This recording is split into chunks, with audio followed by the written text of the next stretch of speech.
The Design Lab is getting an update, but not the one that I was looking for, and Microsoft Cloud Gaming is getting a little bit of an edge. Also, if you want to pick up any new Xbox gear or maybe buy a Series X or S console for yourself, I have the links down in the description below. Let's discuss. So a couple days ago, there was a huge update regarding cloud gaming on the Xbox Wire. They had this whole blog post detailing some major changes that were coming to the Xbox Cloud Gaming service. This included better servers up to 125% capacity boost in order to boost gaming performance. They also broke the news, and this one was pretty big, that they're introducing a standalone cloud gaming app on Samsung TVs that are released in 2022. So if you have a model that's previous to that, well, you're kind of tough out of luck. And also, as part of this new wave of updates coming to cloud gaming, they're also giving you a reason to finally use Microsoft Edge. I know guys, Microsoft Edge is like the forgotten stepchild of internet browsers. People I know use Chrome a lot and Safari, but I've never heard someone say like, man, I sure do love Microsoft Edge. That's my go-to browser.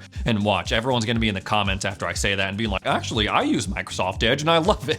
It looks like, according to this blog post that they wrote up on cloud gaming, expanding it to different countries, boosting the capacity, improving performance, they're also adding in a clarity boost to Microsoft Edge, theoretically making Microsoft Edge the best browser to use Xbox Cloud Gaming.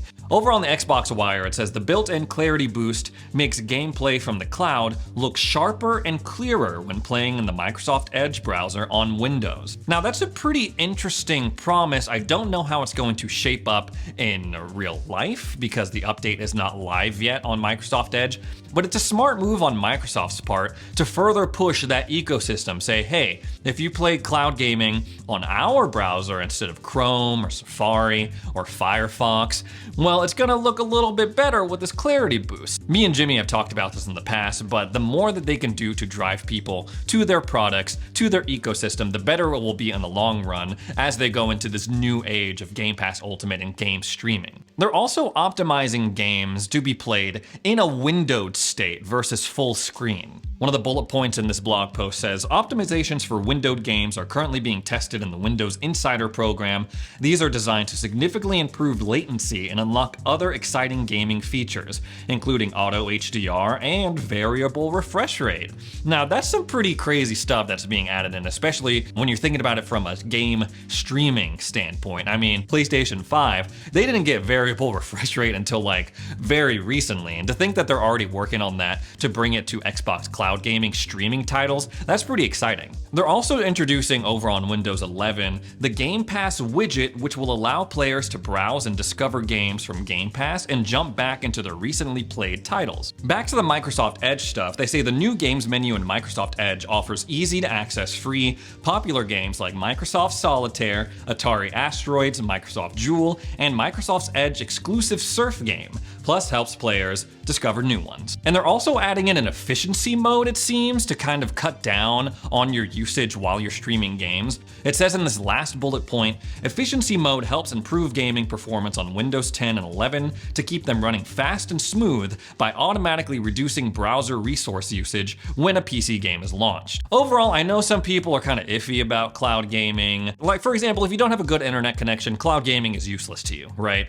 That's just the bottom line. But I feel like it's super exciting that they're continuing to pour resources and continuing to improve cloud gaming, because I think it could be an important pillar in the Xbox ecosystem. Maybe not the only option, but it's a nice option to have if they can get it up to speed. Next up, let's talk about Design Lab. Now, Design Lab for Xbox, it's a thing where you can customize your own controller, make it a fancy color, engrave some stuff on it, and then they ship it to you. It was shrouded in mystery somewhat the past couple days because it shut down for a hot second. People were like, what's going on?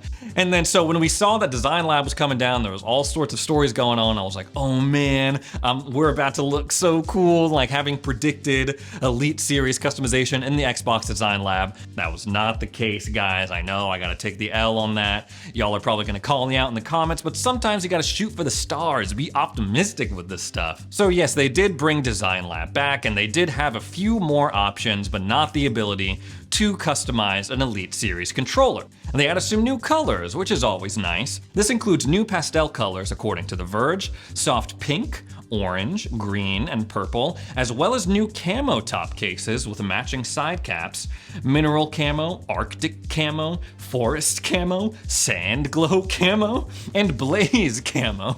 Honestly, they look pretty cool, but the naming, for some reason, it makes them seem like Gatorade flavors. The big story here is that they added in metallic finishes for D-pads, bumpers, and triggers, and that's pretty cool. They upcharge you a little bit, I want to say like $5 or $6 if you do the whole thing, D-pad, bumpers, and triggers, but they honestly look pretty nice, and they come in different colors as well, so I do appreciate those options. And I want to say they expanded the grip option, so you can have grip on the back plate itself and also on the little handles as well.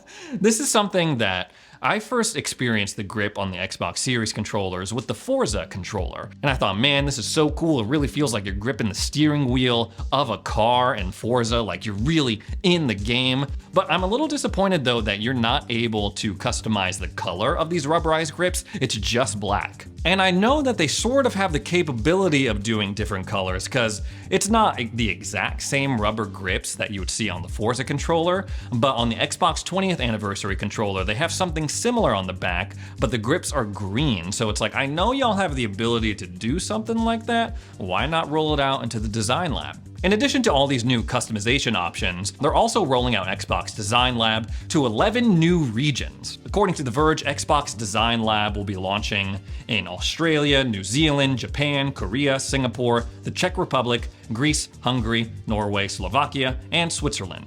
Taiwan will also get access to the Design Lab later this summer. So I don't know if you've heard about it, but over the past couple of days, Xbox has had a series of showcases, a total of 3 hours where they showcased all these games that were coming to Xbox in the next 12 months. And the big joke from that, they absolutely abuse the title card coming day one to Game Pass. If you made a compilation of just them showing that, it'd probably be like 10-15 minutes. They did that and then console launch exclusive a lot, which a lot of people were kind of confused because they were like, wait, well, it's only on Xbox, it's not on PC. What's going on?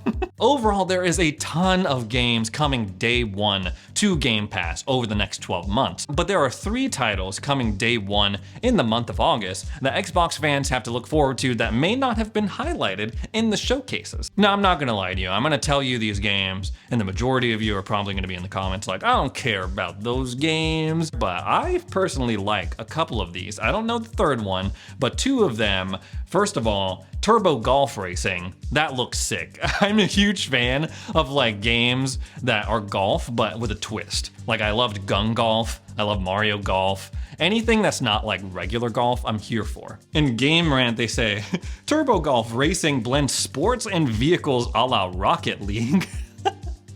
And I'm not good at Rocket League, but I'm already here for that premise because I love the wacky nature of it. And the fact that you're just using cars to play golf, I'm here for it. I love stuff like that. We also got 2 Point Campus coming to Game Pass in August. Now, this has been in the Coming Soon tab of Game Pass for a long time. For anybody who's played any of the other 2 Point games, like 2 Point Hospital, it's sort of similar to that, but instead of running a hospital, you are running a college campus. Basically, anyone who's a fan of simulation games is gonna like 2 Point Campus. There has never been a better time to be a Resident Evil fan. We saw at State of Play a couple of weeks ago a first look at the remake of Resident Evil 4, which is one of my favorite games of all time. We saw that Resident Evil 8 is going to be coming to VR on the PSVR 2, but enough about PlayStation, right? Let's talk about some of the other Resident Evils. So Resident Evil 2, 3, and 7 are receiving patches that will include ray tracing,